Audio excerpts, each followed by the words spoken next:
dokter dan lain sebagainya. Ternyata garam itu setelah didoakan, kan ada tuh dalam kepolisian kan ada alat yang bisa mendeteksi sebuah energi.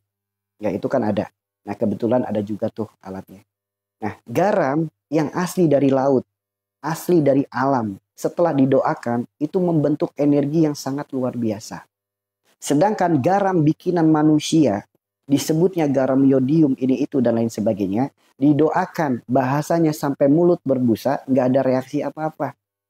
Nah, kemudian kita lakukan lagi penelitian dari garam itu. Binatang ternak, sapi, kerbau, kambing, minumnya apa? Pakai garam, garamnya garam kiloan, garam laut. Nah, ketika dikasih garam yodium, kenapa binatang nggak mau? Tuh teman-teman. So, kenapa binatang nggak mau? Padahal lebih putih kata manusia. Lebih bersih kata manusia. Lebih sehat kata manusia. Tapi para binatang nggak ada yang mau. Terpaksanya mereka harus minum garam dengan garam yodium. Mereka diare tuh para binatang. Mereka nggak punya otak. Maaf, mereka nggak punya akal. Hanya punya otak. Bisa tahu mana yang baik, mana yang buruk. Manusia ketipu dengan pandangannya. Hanya melihat karena terlihat putih. Karena terlihat bersih. Karena terlihat diiklankan yang sangat berlebihan iklannya. Tahun 94 garam yodium bisa bikin anak pintar. Seketika Indonesia pakai garam yodium semua. Meninggalkan garam yang asli dari alam. So, sebelum tahun 94 ada nggak di Indonesia orang sakit seperti orang zaman sekarang? Diabetes, stroke, dan lain sebagainya. Ada nggak? Hampir semua orang tuh punya penyakit. So, dari tahun 94, sebelum 94 banyak orang sehat. Bahkan buka baju kemana-kemana juga tetap sehat. Masuk angin, main ke sawah sembuh. Sekarang masuk angin, kalau belum masuk rumah sakit, dah. Sok teman-teman coba renungkan. Dari tahun 94. Ya, sebelum tahun itu jarang ada orang sakit-sakit seperti zaman sekarang. Zaman sekarang sok hampir semua manusia sakit. Kenapa? Maaf, bukan kita sujon. Begitu kita teliti dengan pihak-pihak yang paham ya. Teman-teman kalau paham illumination pasti paham. Ya. Karena ada sebuah organisasi di dunia ini yang berharap semua manusia itu gampang sakit. Sehingga apa? Obat mereka laku. Jadi ada sebuah organisasi di dunia ini yang mengatur satu dunia dengan harapan semua orang gampang sakit. Sehingga berharap mereka jadi gampang berobat. Obat mereka jadi laku. Tuh teman-teman. Kalau kita melihat, cok orang zaman sekarang sakit obat. Nyembuhin nggak? Enggak. Nggak nyembuhin. Memang betul untuk ikhtiar. Tapi nggak ada obat yang menyembuhkan penyakit. Andaikan mereka menciptakan obat yang bisa menyembuhkan penyakit, rumah sakit sepi. Karena minum obat sembuh. Tapi kenapa minum obat berkali-kali tetap aja kambuh? Karena sifatnya bukan menyembuhkan. Hanya mengurangi rasa sakitnya saja. Makanya ada beberapa pelatihan bersama dengan kami lewat Zoom. Itu beberapa pesertanya itu tenaga medis. Orang-orang yang sudah jenuh hanya menyarankan obat. Karena mereka tahu apa di dalam kandungan obat itu. Sok coba renungkan ke apotek. Beli obat. Obat apa? Obat sakit. Sakit kepala atau sakit gigi. Atau mungkin sakit perut. Satu lempeng cuma 5.000. Bahannya apa? Satu lempeng cuma 5.000. 4.000. Dapat begitu gedenya lempengan. Biayanya berapa? Kok murah banget? Modalnya apa? Coba direnungkan deh. Ya, bagi yang mau berpikir teman-teman ya.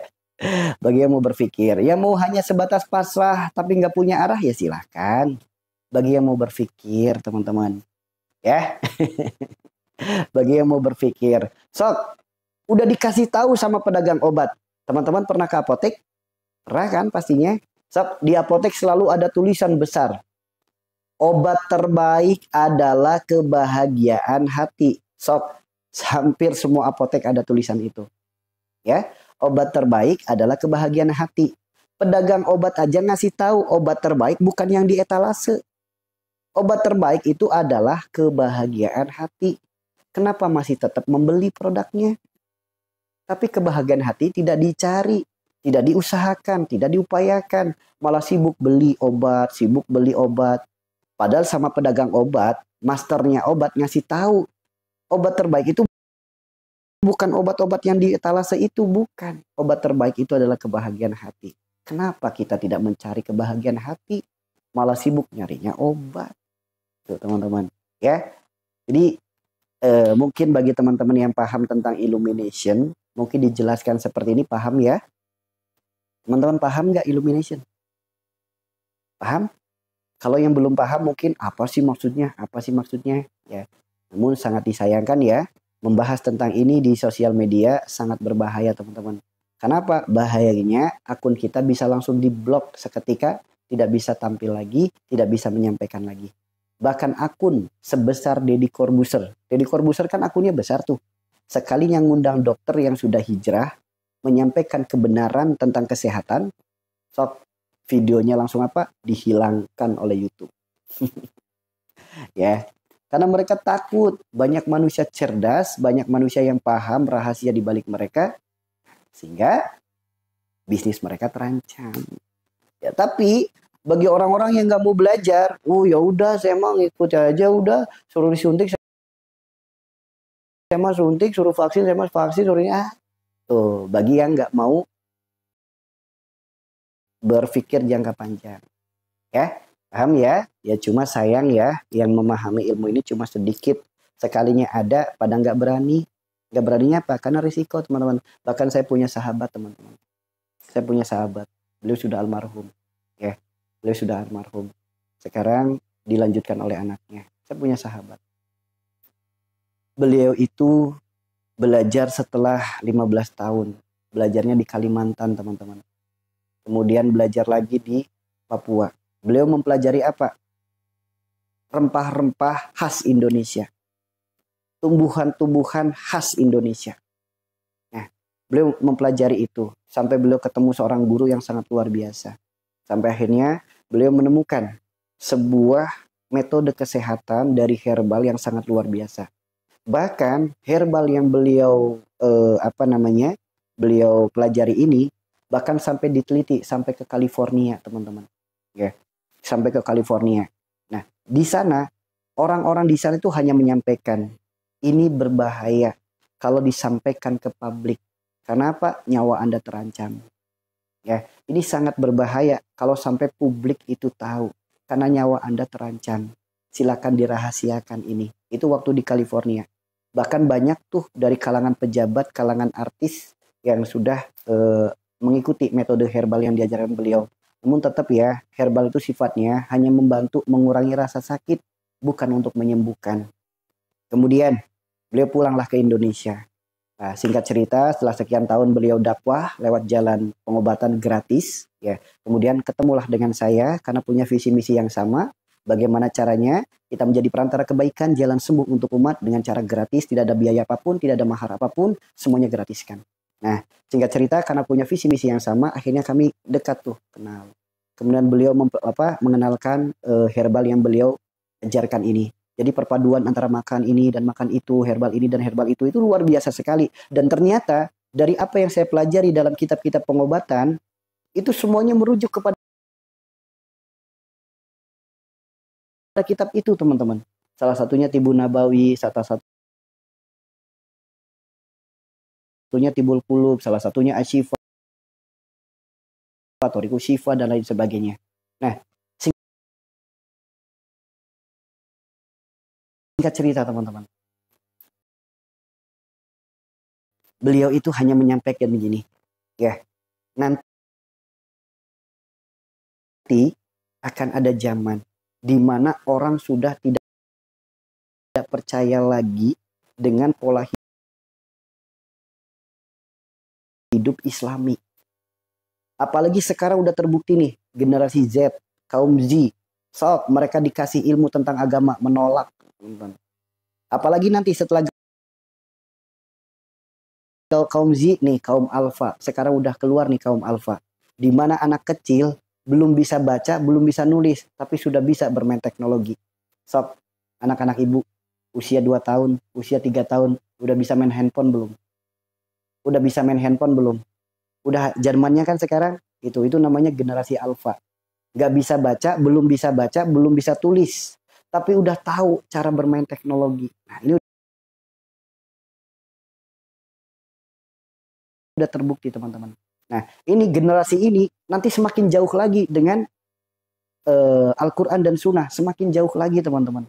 Makanya hati-hati teman-teman. Ayo, siapapun kita, zaman sekarang jangan sampai badan kita dijadikan bisnis oleh oknum-oknum tertentu. Ya, baik itu pedagang obat maupun pedagang agama, jangan mau. Karena apa? Dalam kitab pengobatan apapun, sembuh itu mudah, sembuh itu murah, sembuh itu gratis.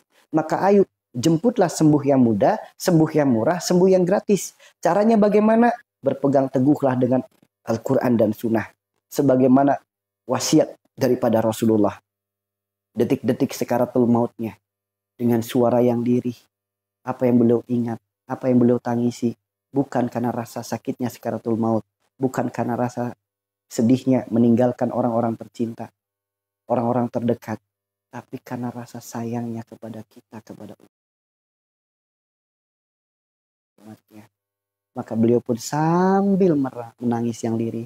Ummati, ummati, ummati. Rasulullah khawatir dengan kondisi kita umat akhir zaman. Di mana Al-Quran hanya tinggal tulisan. Ya Allah. Sekarang sudah terbukti banyak orang yang tidak percaya dengan Al-Quran. Tidak percaya dengan sunnah nabinya. Apalagi generasi Z nih sekarang. Berbahaya sekali nih. Saya tuh khawatir gitu dengan keponakan-keponakan saya generasi Z. Atau mungkin anak saya sendiri yang generasi Alpha. Itu saya tuh khawatir. Khawatirnya apa? Andaikan tidak dibekali dengan ilmu agama yang baik. Akan seperti apa masa depan mereka nanti. Itu teman-teman. Sok sekarang yang aktif di sosial media generasi Z. Sok mereka kalau bikin konten menyesatkan kebanyakan. Ya, tentang konten kehidupan padahal pelajaran hidupnya masih tingkatan SMP. Namun bikin statement yang viral di TikTok, viral di sosial media. Yang nonton orang-orang generasi milenial, generasi legend, orang-orang tua, tinggal ngikutin, tinggal baca, modal percaya. Nah, ini teman-teman. Ya. Makanya ngeri teman-teman. Ayo atuda. Rasulullah tuh sampai nangis loh ingat kita. Rasulullah tuh sampai nangis loh sayangnya sama kita. Hanya berwasiat berpegang teguhlah dengan Al-Quran dan Sunnah.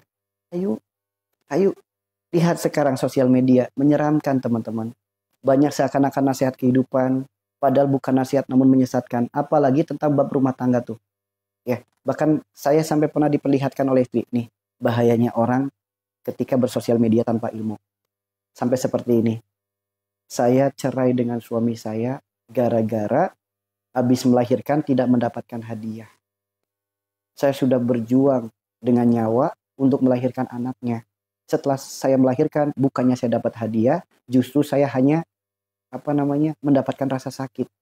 Ini pola pikir seperti ini kan kalau dibaca tanpa ilmu, anak-anak muda jadi pada takut nikah. Itu teman-teman.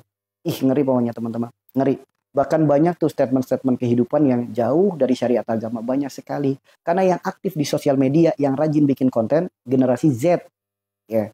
Sehingga mereka belum punya bekal ilmu kehidupan. Usia masih belasan, usia masih SMP, usia masih ini. Tapi udah pandai bikin berkata-kata. Sehingga apa? Orang-orang generasi milenial, generasi legend, generasi orang-orang terdahulu hanya modal penikmat. Mereka modal percaya. Oh, ada di HP, ini dipercaya. Oh, ada di TV, ini dipercaya. Mereka nggak tahu siapa yang membuatnya. Ini ngeri teman-teman. Ngeri ya. Ya, ngeri. Makanya hayu. Kalau kita lagi sakit, udah ikuti saja dalam Al-Quran. Ikuti saja dalam sunnah Nabi kita. Emang ada solusi nasihat, petunjuk obat yang lebih baik dari Al-Quran dan sunnah? Ada nggak teman-teman? Ada nggak solusi nasihat, petunjuk obat yang lebih baik dari Al-Quran dan sunnah? Ada nggak teman-teman? Ini contoh nih. Ada yang bertanya. Susah tidur malam, Ustaz, karena punya hipertensi. Bukan karena punya hipertensi, susah tidur malam itu. Orang yang susah tidur malam itu, satu, lihat ayatnya. Allah menggenggam jiwa orang yang mati, Allah menggenggam jiwa orang yang tidur. Jika ada orang yang sulit tidur, itu tanda pikirannya jalan, hatinya belum. Ya, maksudnya gimana? Maksudnya gini, jadi matanya mah merem. Tapi pikirannya masih kemana-mana. Makanya sulit tidur. Itulah kenapa Allah berfirman. Ya ayyuhal nafsul mutmainah. Hanya jiwa-jiwa yang tenang. Yang dalam genggaman Allah. Yang jiwanya tenang. Kalau pikirannya berkecamuk. Banyak pikiran. Banyak kekhawatiran. Banyak kecemasan. Apalagi ingat masalah bikin dendam. Sehingga muncul hipertensi. Dikit-dikit ingat kesalahan orang jadi emosi. Jadi darah tinggi. So bikin juga sulit tidur. Ya, bikin juga sulit tidur. Seperti itu teman-teman. Jadi lihat dulu, jangan salahkan, keluar dulu, tanyakan sifat perilaku perbuatan apa yang sudah kita lakukan. Nah, orang yang sulit tidur, orang yang belum bisa mizan antara kolbu dan pikiran, antara hati dan pikiran, antara jiwa dan pikiran, itu belum bisa mizan, belum bisa seimbang. Ya, pikirannya masih berkecamuk, padahal jasadnya udah pengen tidur. Dari mana pikiran itu berkecamuk? Nah, karena lemah sabarnya. Karena Allah sendiri yang berfirman, "Ala bidzikrila tatmainul qulub." Hanya dengan mengingat Allah hati akan jadi tenang. Tenangnya hati membuat tenang pikiran. Sok ngantuk nanti. Sok teman-teman yang sulit tidur, sebelum tidur ingat-ingat kesalahan, ingat dosa, istighfar. Astaghfirullahaladzim. Astaghfirullahaladzim. Astaghfirullahaladzim. Innallaha ghafurur rahim. Sok istighfar terus seperti itu. Nanti muncul ketenangan hati, membuat tenang pikiran, sok tertidur. Ya. Namun sulit tidur, main HP mulu, ya gimana mau tidur? Sulit tidur, mikirin masalah mulu, ingat kesalahan orang, dendam mulu, emosi mulu, ya gimana mau tidur? Ya, gimana mau tidur? Sok teman-teman, apapun masalah kita bukan untuk dipikirkan. Masalah kita untuk kita zikirkan. Karena kita hanya memikirkan masalah, masalah tidak akan pernah selesai. Ya, kalau kita pikiran hanya cukup masalah hanya cukup dipikirkan, gak akan selesai. Masalah itu dizikirkan. Maksudnya zikirkan itu apa? Ingat Allah. Ada masalah, ingat Allah. Ada kesulitan, ingat Allah. Ada penyakit, ingat Allah. Gak punya duit, ingat Allah. Ini mah kebanyakan orang kebalik. Gak punya duit, ingatnya utang. Pengen sembuh, ingatnya obat. Makanya Pak, hatinya gak tenang. Coba, gak punya duit, ingat Allah. Pengen sembuh, ingat Allah. Ada masalah, ingat Allah. Nanti hatinya tenang. Nah, kebanyakan di antara kita nggak punya duit, ingatnya hutang. Ya, pengen sembuh, ingatnya obat. Makanya bikin apa? Jiwa tidak tenang. Allah sendiri yang berfirman, "Ala bidzikrillah tatmainul qulub." Hanya dengan mengingat Allah, hati akan jadi tenang. Tenangnya hati membuat tenang pikiran, tentramnya jiwa. Sok, istirahat juga enak. Istirahat juga enak. Sok, nanti teman-teman tinggal istighfarkan, boleh. Atau mungkin zikirkan. Ya Allah, Engkaulah sebaik-baik penolongku, sebaik-baik pelindungku. Hamba tidak punya kemampuan apapun, melainkan itu semua pertolongan yang datangnya darimu. Maka zikirkan. Hasbunallah wa ni'mal wakil. Ni'mal maula wa ni'man nasir.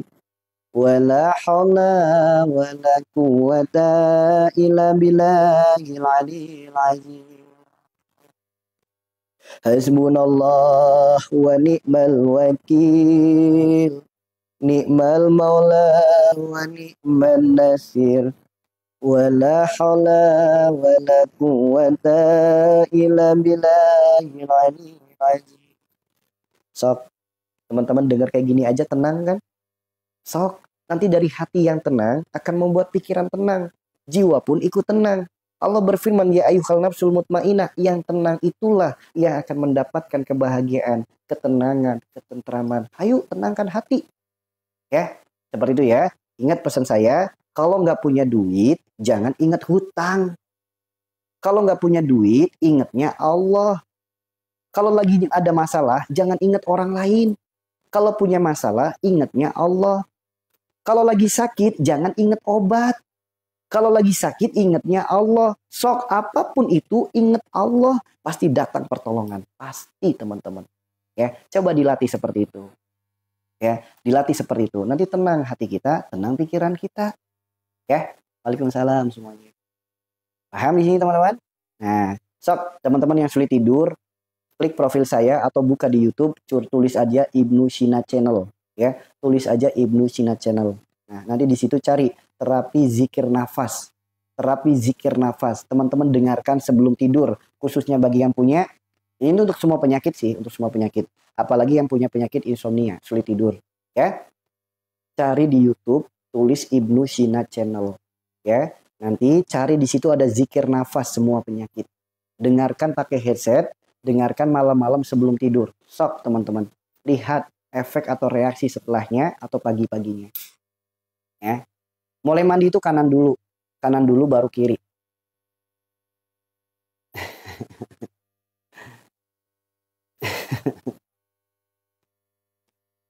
Iya, makanya kalau lagi punya utang jangan inget duit. Kalau lagi punya utang ingetnya Allah. Kalau lagi nggak punya duit jangan inget utang, ingetnya Allah. Apapun itu ingetnya Allah. Nanti diberikan kemudahan. Allah bidikrillah tatmainul qulub. Seperti itu ya teman-teman ya. Cara minum madu berapa kali sehari? Saat karena asam lambung kronis dan batu ginjal. 2 kali sehari. 1, 2 jam sebelum tidur, pagi hari dalam keadaan perut kosong. Atau mungkin diminum sebelum sahur. Silakan. Ikhtiarkan puasa. Rajin berpuasa sembuh insya Allah. Ya. Tuh, silakan. Gimana caranya menghilangkan trauma akibat apa? Akibat kecewa. Akibat apa? Ya akibat kecewa. Gini teman-teman. Yuk renungkan baik-baik.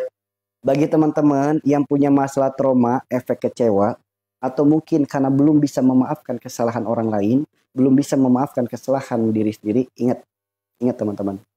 Sifat Allah itu apa? Rahman, Rahim, penyayang, pengasih. Allah sifatnya pemaaf.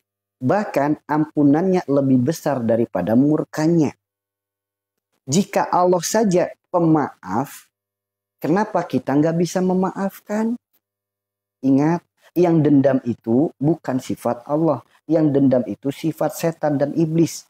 Anda pengen jadi wujud manusia dari hati terpancar cahaya Allah, atau wujud manusia dari dalam diri terpancar cahaya iblis? Sok, mau pilih yang mana? Yuk, nih bagi teman-teman yang sulit memaafkan kesalahan orang lain. Sok, ada satu sabda Rasulullah. Jika ada di antara kaumku, di antara umatku, memiliki masalah satu sama lain, mereka tidak bisa memaafkan, jangan harap mereka akan mendapatkan syafaatku. Hati-hati teman-teman. Ya, hati-hati. Ya, pokoknya trauma apapun kita dengan masa lalu, maafkanlah. Maafkanlah. Hiduplah untuk masa kini, persiapkan untuk masa depan. Jangan sampai hidup saat ini terkungkung, terikat gara-gara apa? Masa lalu. Rugi atau tidak? Kecewa di masa lalu kok berdampaknya sampai saat ini? Rugi. Ya, kecewa di masa lalu udah tinggalkan. Ngapain kecewa masa lalu dijadikan masalah di saat ini? Kapan berubahnya? Sedangkan Allah sendiri yang berfirman, Allah tidak akan merubah suatu kaum sebelum ia merubah dirinya sendiri. Nah, ketika kita trauma di masa lalu, ada sebuah masalah, tinggal sampaikan saja, wahai masalahku di masa laluku, aku yang sekarang bukanlah aku yang dulu. Jika aku dulu dikendalikan oleh dirimu, aku sekarang akan meninggalkanmu. Udah. Itu namanya Pak afirmasi, membangun mental block supaya tidak menjadi karakter yang lemah. Nanti berujung pada apa? Darah rendah. Tuh teman-teman. Ya. Maafkan teman-teman. Maafkan masa lalu itu maafkan. Jangan sampai kita tidak bisa memaafkan masa lalu kita. Jangan sampai teman-teman. Ya, itu malah jadi stuck gitu. Dan di situ terus kehidupannya. Orang lain mau udah berkembang kehidupannya, ini masih terjebak dengan masa lalu. Masih ada masa depan yang harus kita persiapkan. Masih ada masa depan yang harus kita rencanakan untuk lebih baik. Ini mau masih terjebak aja dengan masa lalu. Nanti rugi kehidupannya. Seperti itu ya teman-teman ya. Berkah selalu untuk semuanya. Punya semangat aja. Segala sesuatu, solusi hidup kita itu ada dalam Al-Quran dan Sunnah Nabi kita. Nih. Ya, teman-teman ya. Teman-teman, gini. Al-Quran itu sebaik-baik petunjuk. Al-Quran sebaik-baik obat. Ya, sebaik-baik nasihat, sebaik-baik solusi. So, teman-teman di rumah punya Al-Quran kan? Jangan sampai handphone punya, kendaraan punya, Al-Quran nggak punya. Ya, punya Al-Quran kan? Apalagi yang ada terjemahannya. Punya nggak? Yang belum punya silakan beli. Handphone punya, Al-Quran nggak punya. Yuk, yang belum punya silakan beli. Ya, cari Al-Quran yang ada terjemahannya. Setiap kali kita ada masalah, setiap kita lagi ada masalah, yuk curhat sama Allah, peluk Al-Qurannya. Mohon solusi dari Allah lewat perantara Al-Quran. Al-Quran akan memberikan petunjuk, Allah akan memberikan petunjuk lewat perantara Al-Quran dengan petunjuk yang terbaik. So, contoh gini teman-teman, Al-Qurannya dipeluk. Ya, Al-Qurannya dipeluk. Kemudian pejamkan mata kita, lembutkan hati kita, berkata-kata dalam hati, ya Allah, hamba memohon kepadamu, Engkau maha tahu masalah dalam hidup hamba. Engkau maha tahu keadaan hidup hamba. Tanpa hamba ceritakan, tanpa hamba mohonkan, Engkau pun sudah tahu ya Allah. Ya Allah, saat ini hamba memiliki masalah. Tinggal disebut aja masalahnya apa. Ya, Engkaulah sebaik-baik penolongku, Engkaulah sebaik-baik pelindungku. Hamba mohon petunjuk darimu ya Allah. Berilah hamba jalan keluar terbaik. Berilah hamba petunjuk terbaik lewat perantara kalam-kalammu ya Allah. Dengan berkahnya sholawat, hamba bermunajat. Allahumma sholli ala Muhammad wa ala ali Muhammad. Tetap pejamkan mata, lalu tangan seperti ini, lalu dibuka Al-Qur'annya. Asal buka. Nah, begitu buka mata, yang pertama kali kita lihat sentuh dengan jari. Sentuh dengan jari. Yang pertama kali dilihat sentuh dengan jari. Ya, sentuh dengan jari. Kemudian baca terjemahannya, itulah solusi masalah yang kita curhatkan. Ya, buka mata, apa yang terlihat ayat berapa surat apa, sentuh langsung dengan jari. Lalu baca terjemahannya, itulah petunjuk dari Allah, solusi masalah hidup kita. Kalau nggak percaya buktikan, inilah mukjizatnya Al-Quran teman-teman. Nah, seperti ini ya. Kemudian kami utus rasul-rasul kami berturut-turut, setiap kali seorang rasul datang kepada suatu umat, mereka mendustakannya. Maka kami silih gantikan sebagian mereka dengan sebagian yang lain dalam kebinasaan. Dan kami jadikan mereka bahan cerita bagi manusia, maka binasalah bagi kaum yang tidak beriman. Alhamdulillah ya. Semoga teman-teman yang berada di room ini, setiap kali nasihat, setiap kali saran, apapun penyakitnya, semua merujuk dalam Al-Quran dan Sunnah Nabi kita. Semoga kita bukan termasuk orang-orang kaum yang berpaling dari kebenaran. Semoga kita senantiasa Allah ikat dalam kebaikan, Allah ikat dalam kebenaran. Ya, betul, lewat perantara kalam-kalammu. Seperti itu ya. Sok teman-teman, mohonkan kayak gitu. Ya, mohonkan kayak gitu. Jadi apapun masalah kita, peluk Al-Quran. Apalagi setelah sholat. Mau maghrib, mau subuh, mau isya, mau zuhur, bebas. Ya, apalagi setelah sholat. Dipeluk aja Al-Qur'annya kayak gini. Mohon sama Allah, ya Allah, Engkau maha tahu. Saat ini hamba punya masalah apa. Tanpa hamba cerita juga Engkau udah tahu ya Allah. Namun inilah bentuk penghambaan hamba. Hamba memohon kepadamu. Saat ini hamba memiliki masalah ini. Sebutin. Ya. Hamba ingin keluar dari masalah ini ya Allah. Namun hamba lemah. Hamba lemah, tanpa pertolonganmu hamba tidak bisa apa-apa.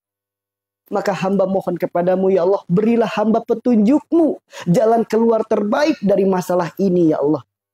Lewat perantara kalam-kalammu ya Allah, jadikanlah ini cahaya menuju kepada kebaikan dan kebenaran. Buka Al-Qur'annya. Asal kita lihat, namun ingat ya, saat doa itu pejamkan mata. Begitu kita buka, nah apa ya kali yang terlihat, ayat yang mana, surat yang mana, nggak usah direncanakan. Dah, apapun yang kita lihat langsung sentuh dengan jari telunjuk. Ya, lalu dibaca terjemahannya, dan mereka bertanya kepadamu Muhammad tentang gunung-gunung, maka katakanlah Tuhanku akan menghancurkannya pada hari kiamat sehancur-hancurnya. Kemudian dia akan menjadikan bekas gunung-gunung itu rasa sama sekali. Nah, ini kan ayat mutasabihat. Mutasabihat itu apa? Ayat perumpamaan. Maka kalau kita ketemunya ayat yang kita sendiri nggak maksud, nggak mudeng bahasanya, baca 5 ayat sebelumnya, baca 5 ayat sesudahnya. Itu seperti itu teman-teman. Silakan dipraktikkan. Ya, silakan dipraktikkan. Seperti itu. Amin. Makanya indah kalau kita berpegang teguh dengan Al-Quran dan Sunnah. Bahkan ada kisah nyata teman-teman. Ada kisah nyata. Ya. Jadi ada anak muda berteman dengan orang tua. Nah, orang tua ini, sosok orang tua ini orang muslim. Anak muda ini anak kuliahan. Nah, dia berkawan dekat. Dia sahabatan. Setiap kali anak muda ini dapat masalah, dia curhat sama orang tua tersebut. Saudaraku, saya lagi punya masalah ini, solusinya gimana ya? Tuh ada buku, kamu buka aja, asal dilihat, asal kamu buka, kamu tunjuk, itulah solusinya. Nah, setiap kali ada masalah, selalu jawabannya kayak gitu. Sampai ada titik di mana anak muda tersebut berpikir, bertanya-tanya. Setiap kali saya punya masalah, saya curhat sama sahabat saya, kok dia selalu menunjuk buku itu? Ini buku-buku apa? Kenapa setiap masalah saya selalu ada di buku itu? Selalu ada solusinya di buku itu. Akhirnya anak muda ini bertanya, ini buku-buku apa? Ini adalah kitabnya umat muslim, yaitu Al-Quran. Seketika teman-teman, anak muda tersebut masuk Islam. Tuh, karena Al-Quran itu petunjuk bukan hanya untuk orang Islam saja. Bahkan non-Islam juga bisa petunjuknya lewat Al-Quran bagi mereka yang percaya. Ya, ayo teman-teman ikhtiarkan atuh. Makanya kalau mau curhat, jangan kemana-mana dulu. Curhatkan dulu sama Allah. Curhatkan dulu, ya Allah. Engkau tahu saat ini keadaan hamba seperti ini, ya Allah. Curhatkan. Hamba mohon petunjukmu, hamba mohon arahanmu, hamba mohon bimbinganmu. Lewat perantara kalam-kalammu ini, ya Allah. Jadilah petunjuk jalan kebenaran untuk keluar dari masalah ini. Bismillahi Allahu Akbar. Asal dibuka. Ayat yang pertama kali dilihat, disentuh. Dibaca terjemahannya. Kalau nggak mudeng dengan terjemahannya, baca 5 ayat sebelumnya atau baca 5 ayat sesudahnya. Sok teman-teman, apapun masalahnya, pasti ketemu solusinya. Pasti. Ya, kalau nggak percaya buktikan. Ya, ini bukti mukjizat Al-Quran tidak akan pernah lekang dimakan zaman, tidak akan pernah usang dimakan waktu. Ya, betul. Mungkin sebelumnya teman-teman udah ada yang pernah belajar namanya ilmu Garputala dan lain sebagainya. Ya, itu luar biasa. Sok dipraktekkan teman-teman. Ya, udah curhatnya aman, nggak ada orang tahu, Allah doang yang tahu. Sok praktekin teman-teman. Ya. Makanya gitu, yuk aplikasikan hidup sebagaimana wasiat Rasulullah. Berpegang teguhlah dengan Al-Quran dan sunnahnya. Ya. Quran saya nggak ada terjemahannya gimana? Beli yang ada terjemahannya. Murah, paling 60.000, nggak semahal harga kuota. Paling 60.000, nggak semahal harga paket wifi. Yuk beli atuh dah. Handphone punya, jangan sampai Al-Quran yang nggak ada yang ada terjemahannya nggak punya. Nah, ini teman-teman, yuk. Kita belajar kayak gini teman-teman. Urusan ibadah, urusan Allah, yuk usahakan yang terbaik. Urusan ibadah, urusan kita kepada Allah, usahakan yang terbaik. Ya, usahakan yang terbaik. Contoh, beli kuota bisa. Beli paket wifi bisa. Berarti beli Al-Quran harus bisa. Itu yang pertama. Yang kedua, beli baju mahal bisa. Kemana-mana mandi dulu bisa. Berarti kalau pengen menghadap Allah, usahakan mandi dulu. Pakai baju yang terbaik, lebih baik daripada baju kondangan. Yuk teman-teman, usahakan teman-teman. Ya, usahakan. Nanti teman-teman akan merasakan ketika mengupayakan Allah yang segala-galanya. Allah lagi, Allah terus, Allah lagi, Allah terus. Sok. Ketika teman-teman spesialkan momen-momen itu, sok teman-teman pun akan dispesialkan oleh Allah dalam segala hal. Sok kalau nggak percaya buktikan. Contoh, saya punya baju nih. Misal baju ini mungkin harganya 300.000. Mungkin baju ini harganya 300.000. Nah, harus punya baju khusus yang dipakai untuk sholat harganya lebih dari 300.000. Ya, kalau misal baju kita harga 50.000. Berarti kita harus punya baju khusus, baju sholat yang harganya lebih dari 50.000. Nah, coba teman-teman, ikhtiarkan seperti itu. Ikhtiarkan seperti itu. Bahkan saya diajarkan oleh guru saya itu seperti ini. Ketika nanti nih sholat zuhur. Untuk sholat zuhur saya sudah persiapkan pakaian saya. Oh nanti sholat zuhur, saya ganti baju ini, saya ganti kaos, nanti saya pakai kaos ini, saya pakai baju yang ini. Oh nanti untuk sholat malam, nanti malam nih, misal sholat malam. Udah dipersiapkan pakaiannya dari sekarang. Tuh teman-teman, ayo latih seperti itu. Ketika kita spesialkan momen-momen kita akan berhadapan kepada Allah, Allah akan spesialkan diri kita dalam segala hal. Ketika kita mengupayakan yang terbaik untuk Allah, Allah akan berikan yang terbaik untuk diri kita. Kalau tidak percaya, buktikan teman-teman. Ya, jangan sampai mau kondangan, mandi bersih, wangi, make up berjam-jam, bibir dimenorin, wajah diglowingin, bedak ditebelin, bajunya buricak burinong, gemerlap sejagat raya, parfum 1 botol dipakai semua, sekalinya jalan semerbak seantero negeri. Begitu sholat, dah daster bolong dipakai, mukena kucel dipakai, jigong tetap aja ngalir. Jangan gitu teman-teman. Yuk spesialkan teman-teman Spesialkan momen ketika kita ingin menghadap kepada Allah. Coba deh teman-teman persiapkan satu baju khusus hanya untuk sholat. Ya, satu baju khusus hanya untuk sholat. Persiapkan teman-teman. Ya, indah teman-teman. Indah nanti sholatnya.